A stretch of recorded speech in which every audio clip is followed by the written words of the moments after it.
ఏ ఆగండి ఆగండి ఆగండి ఆగండి. ఈ రోజు రొయ్యలు జీడిపప్పు మసాలా కర్రీ ఎలా వండుకోవాలో చూద్దాం. ముందుగా జీడిపప్పు పల్లీలు నానబెట్టుకుని పక్కన పెట్టుకోవాలి. తర్వాత నానిన జీడిపప్పు పల్లీలు మిక్సీ జార్లో వేసుకోండి. అందులో కొద్దిగా జీలకర్ర, ఎల్లుల్లిపాయలు, ఎండుమిర్చి, నీళ్లు వేసుకోండి. శుభ్రంగా మిక్సీ పెట్టి పక్కన పెట్టుకోండి. తర్వాత ఉప్పు, పసుపు వేసి రొయ్యలను బాగా కడుక్కుని పక్కన పెట్టుకోండి. తర్వాత బండి పెట్టి 2 చెంచాల నూనె పోసి నూనె బాగా మరిగిన తర్వాత ఉల్లిపాయలు, పచ్చిమిరపకాయలు వేసి బాగా ఎర్రగా ఏగేదాకా వేపుకోవాలి. చూసారా ఎలా ఏగినాయో? ఇంకా ఎగాలి. ఇప్పుడు ఎరగా ఏగినాయి కదా. తర్వాత అల్లం వెల్లుల్లి పేస్ట్ వేసి పచ్చివాసన పోయేంత వరకు వేపుకుంటూ ఉండాలి. గట్టి వదలొద్దండి. గట్టి వదిలేరంటే మట్టికి కింద మాడిపోయిద్ది. మాడకుండా చూసుకోండి, సరేనా?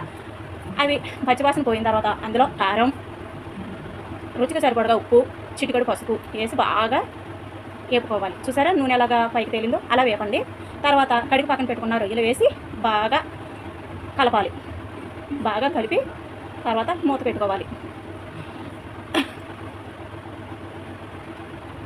నూనె తేలిన దాకా పక్కన పెట్టుకోండి.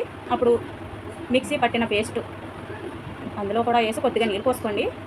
ఆ రొయ్యల్లో వేసి బాగా కలుపుతూ ఉండాలి.